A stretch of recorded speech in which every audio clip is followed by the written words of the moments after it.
যত অদ্ভুত অদ্ভুত প্রশ্ন সব আপনি মুসা আলাইহিস সালামের মাথা থেকে পাবেন।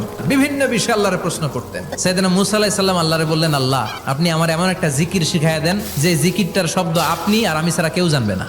দিনে রাতে সব সময় এই জিকির আমি করব, আপনারে ডাকবো, কিন্তু শর্ত হলো এই জিকিরটা জানবে শুধু আপনি আর জানবো শুধু আমি। আল্লাহ বললেন, মুসা পড়ো লা ইলাহা ইল্লাল্লাহ।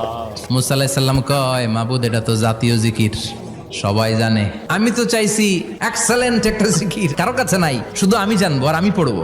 আল্লাহ বললেন, মুসা এই লা ইলাহাকে যদি এক পাল্লায় রেখে দাও, তাম বিশ্ব, সাত আকাশ, সাত জমিনটারে তুলে যদি তুমি আরেক পাল্লায় রেখে দাও, লা রাজাহাত কাফাতু লা ইলাহা ইল্লাল্লাহ, মুহূর্তের মধ্যে লা ইলাহার পাল্লা ভারী হয়ে যাবে। ও মুসা, তুমি যতই এক্সক্লুসিভ জিকির চাও, লা ইলাহার চেয়ে দামি জিকির আমার কাছে নাই।